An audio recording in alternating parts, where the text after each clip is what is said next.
नमस्कार साथियों, मैं डॉक्टर राजीव सिंह अपने चैनल अनुभूति में आप सबका एक बार फिर से स्वागत करता हूं। और हमारा आज का वीडियो जो है वो दुधारू पशुओं की उर्वरता से फर्टिलिटी से जुड़ा हुआ है। और अगर मैं आपसे एक ये सवाल करूं कि कोई एक ऐसी वजह जिसकी वजह से हमारे पशु जो है समय से गाभिन नहीं होते, वो रिपीट ब्रीडर बनते हैं, यानी बार बार हम उनको इंसेमिनेट कराते हैं, गाभिन कराते हैं और वो गाभिन नहीं ठहरते, तो अगर हम न्यूट्रिशनल यानी जो उसके खान पान या पोषण से रिलेटेड गड़बड़ियाँ हैं या कोई हार्मोनल विकृति है, इन दोनों को हटा दें, तो क्या ऐसी कोई वजह है जिसकी वजह से ऐसा होता है? तो इसकी सिर्फ सबसे बड़ी एक वजह होती है, वो होती है एंडोमेट्राइटिस। ये एंडोमेट्राइटिस क्या है? एंडोमेट्राइटिस क्या है, ये किस तरह से पशुओं की उर्वरता को, उसकी फर्टिलिटी को प्रभावित करती है, कैसे वो उनको गाभिन नहीं होने देती है, इसके बारे में हम जानेंगे। इसके सभी पहलुओं के बारे में जानेंगे, इसके कारण से लेकर उपचार तक। और जिससे पहले हम इस चर्चा को आगे बढ़ाएं, उससे पहले मैं आपसे एक बार फिर से ये रिक्वेस्ट करूंगा कि मेरे जिन भी साथियों ने अभी तक ये चैनल सब्सक्राइब नहीं किया है, प्लीज़ इस चैनल को सब्सक्राइब करें। और अगर आपको ये जानकारी पसंद आती है तो इसे शेयर करना ना भूलें।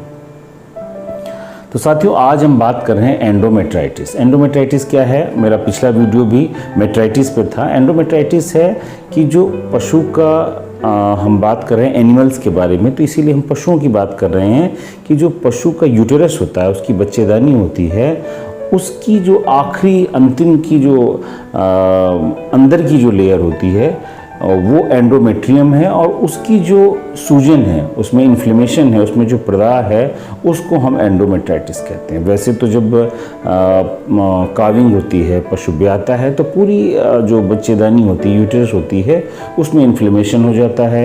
यूटेरस का साइज जो लगभग 10 किलो होता है, वो धीरे धीरे जो है लगभग 30-35 दिनों में वो नॉर्मल आता है, और वो फिर से 700-800 ग्राम का यूटेरस रह जाता है। इस प्रक्रिया को हम इन्वोल्यूशन कहते हैं, इसके बारे में हम बात कर चुके हैं। और ये एक स्वस्थ पशु में होता है। लेकिन अगर आपका पशु जो है उसको डिस्टोकिया हुआ, यानी उसका बच्चा जो है फंस गया, आपने उसको मैनिपुलेट करवाया, उसको किसी की मदद से निकलवाया, या फिर उसकी जेर या प्लेसेंटा वो रुक गई और आपने फिर उसको प्लेसेंटा यानी जेर को किसी से निकलवाया, या उसमें कोई आपने उसका उपचार किया, या इसके अलावा आपका पशु ब्याह नहीं रहा था, उसकी काविंग नहीं हो रही थी, आपने उस समय भी कुछ मदद ली, इंजेक्शन लगवाई, दवाई लगवाई, ये 3 वजहें थी जो एंडोमेट्राइटिस के लिए आपके पशु को सबसे पहले जो है प्रीडिस्पोज करती है, उसको सेंसिटिव बनाती है। इसके अलावा क्या वजह है? आपका पशु जो है जहाँ पर बंधा रहता था, जहाँ और पशु थे, वहीं पर एक ऐसी जगह पे उसने बच्चा दिया, उसी जगह पे उसकी काविंग हुई, जो एरिया थोड़ा सा गंदा था, और वहाँ पर ही सारे डिस्चार्जेस बाहर आए, तो एंडोमेट्राइटिस होने के चांसेस बढ़ गए। तो इसके अलावा अगर आपका पशु वीक है, उसमें एनर्जी और कैल्शियम की कमी है, तो ये भी इन्फेक्शंस को बढ़ाने का काम करता है। तो एंडोमेट्राइटिस है क्या? एंडोमेट्राइटिस ये है कि जब हमारा पशु की काविंग हुई और उसके बाद 21 दिन बीत गए, 21 दिन के बाद की जो अवस्था है, 25 दिन की, 30 दिन की, 35 दिन की, 40 दिन की, इस अवस्था में अगर आपके पशु की योनि से जो है, अगर उसको हम देखें तो कई बार उसमें पीला सफ़ेद सा म्यूकोपुलेंट डिस्चार्ज बोलते हैं, सफ़ेद सा डिस्चार्ज आता है, उसमें कोई स्मेल नहीं होती है, और आपका पशु ऐसा पशु जो होता है वो गाभिन नहीं होता है। अब आपको तो क्या दिखेगा, एक पशुपालक को क्या दिखेगा कि उससे डिस्चार्ज आता है, सफ़ेद सा एक थोड़ा सा डिस्चार्ज दिखाई देता है। लेकिन अगर कोई उसको एग्जामिन करेगा, उस पशु को चेक करना चाहेगा कि इसको एंडोमेट्राइटिस है कि नहीं, क्लिनिकल एंडोमेट्राइटिस है कि नहीं, तो अगर उसको पर वेजाइनल चेक करेगा, अंदर तक उसमें डाल के वेजाइनोस्कोप वगैरह से देखेगा, तो उसको वहाँ पर पसी डिस्चार्ज, वाइट डिस्चार्ज दिखाई देगा। साथ ही साथ अगर हम गोबर वाले रास्ते से हाथ डालकर पर रेक्टल उस पशु को चेक करते हैं, तो हम ये भी पाते हैं कि यूटेरस जो है उसका जो साइज है वो ऐसा लग रहा है, उसकी फीलिंग ऐसी है जैसे वो गूंथा हुआ आटा होता है, उस तरह की पैल्पेशन हम वहाँ पर फील करते हैं। और साथ ही साथ जो सर्विक्स है उसका साइज भी एबनॉर्मल होता है। यानी कुल मिलाकर मैं ये कह रहा हूँ कि जो यूटेरस इन्वोल्यूशन के कारण नॉर्मल हो जाना चाहिए था, वो नॉर्मल नहीं हो पाया। तो एक तो वाइट म्यूकोपुरुलेंट डिस्चार्ज, वाइट या हल्का पीला सा डिस्चार्ज दिखाई देना जिसमें स्मेल नहीं है, थोड़ा सा डिस्चार्ज दिखाई देना। कई बार वो डिस्चार्ज दिखाई नहीं देता, वो सिर्फ जब उसको कोई वेटनेरियन चेक करता है उसके वेजाइना पे सर्विक्स के पास ले जाकर, तब उसे वो दिखाई देता है। और दूसरा कि आपका पशु रिपीट हो रहा है, जब उसको पेरेक्टल चेक करते हैं तो हम पाते हैं, तो आपका वो जो चेक करता है बताता है कि पशु की बच्चेदानी में सूजन है। दैट इज एंडोमेट्राइटिस, ये एंडोमेट्राइटिस है। अब एंडोमेट्राइटिस जो है ये बहुत बड़ी वजह है। इसकी वजह से अगर एंडोमेट्राइटिस होगी, इन्फ्लेमेशन होगा एंडोमेट्रियम में, तो तमाम जो हार्मोन्स हैं बॉडी के, जो रिप्रोडक्शन से रिलेटेड हैं, LH है, PGF2 अल्फा है, इन सब के सिक्रेशन पे एबनॉर्मल प्रभाव पड़ता है। किसी का सिक्रेशन बढ़ रहा है, किसी का सिक्रेशन कम हो रहा है। और इसी के साथ साथ ये जो इन्फेक्शन है ये यूटेरस का pH भी चेंज कर देती है। नॉर्मल यूटेरस जो होता है वो स्लाइटली अल्कलाइन pH में होता है, क्षारीय होता है हल्का सा, पर अगर बैक्टीरियल इन्फेक्शन बना होता है तो ये pH जो होता है बदल जाता है। और अगर वो इन्फेक्शन बना रहता है तो वो जो स्पर्म में आता है या जो ओवम होता है, इनको वो यूटेरस ल्यूमेन में, जो यूटेरस का जो बच्चेदानी की ल्यूमेन है उसमें जीवित नहीं रहने देता है। और साथ ही साथ जो है इस तरह से इन वजहों की वजह से आपका पशु जो होता है वो बार बार रिपीट होता रहता है, जिसको हम रिपीट ब्रीडर कहते हैं कि भाई ये 3 बार से ज़्यादा हो गया, 4 बार हो गया और आपका पशु गाभिन नहीं हो रहा है। तो ये तो था एंडोमेट्राइटिस।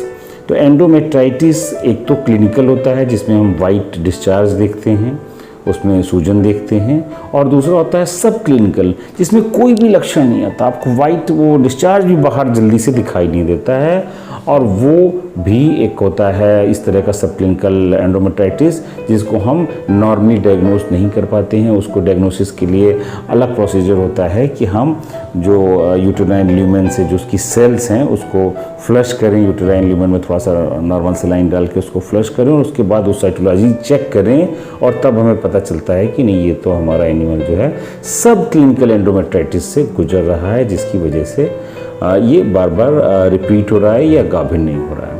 अब हम बात करते हैं कि हम इसको कैसे ठीक कर सकते हैं। हम इसको ठीक कैसे कर सकते हैं, इसके लिए जो है बहुत पुराने समय से अगर हम हिंदुस्तान में बात करें तो जो सबसे कॉमन, सबसे ज़्यादा रिपीट ब्रीडिंग में जो सबसे ज़्यादा चीज़ यूज होती है कि वो एंटीबायोटिक का यूज। एंटीबायोटिक जो है, आपका पशु गाभिन नहीं हो रहा है तो एंटीबायोटिक जो है वो उसकी यूटेरस में डाल दिया जाता है, दवा डलवा दी जाती है, कोई जो आम भाषा में बोलते हैं इसमें कोई दवा डाल दी गई है। और ये जो दवा डाली जाती है ये मेनली एंडोमेट्राइटिस के ट्रीटमेंट के लिए ही डाली जाती है, पर ये कितनी इफ़ेक्टिव है, कितना काम करती है, ये पशुपालक और जो पशु चिकित्सक हैं वो दोनों इन चीज़ों से बार बार जो होता है उनका सामना होता रहता है।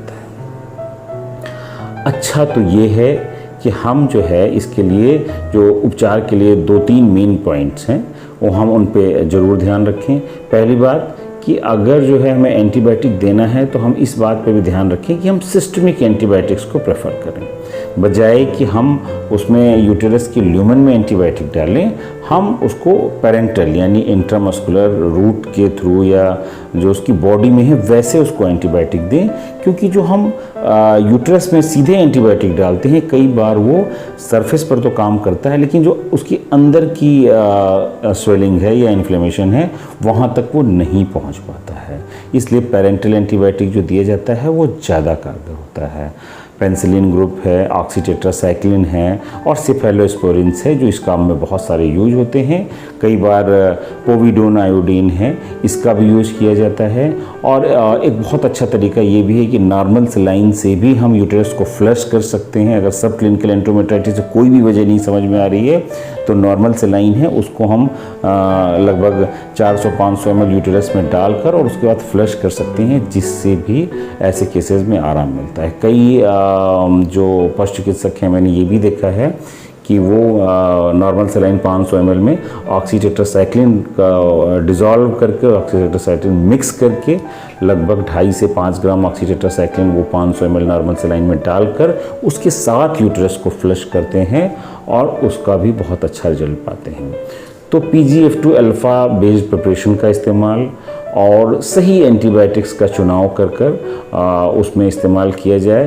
कुछ एंटीबायोटिक्स हैं जो बिल्कुल कारगर नहीं है लेकिन उनको लोग यूज करते हैं। उसमें खास ग्रुप है अमीनोग्लाइकोसाइड्स ग्रुप, जिसमें जेंटामाइसिन या अमिकासिन या इस तरह के एंटीबायोटिक्स हैं जिनका असर जो है यूट्राइन ल्यूमन में एनारोबिक नेचर होने के कारण अक्सर जो है वो नहीं होता। कई बार होता भी है पर अक्सर नहीं होता है, तो ऐसे एंटीबायोटिक्स ना यूज करें।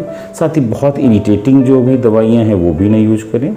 और कॉमनली ऑक्सीटेट्रासाइक्लिन और मेट्रोनिडाजोल और इसके साथ सिफेलोस्पोरिन बहुत इफ़ेक्टिव हैं और इनको जो है आप यूज कर सकते हैं। और आप PGF2 अल्फ़ा यानी जो मार्केट में तमाम नामों से अवेलेबल है उसको दे सकते हैं।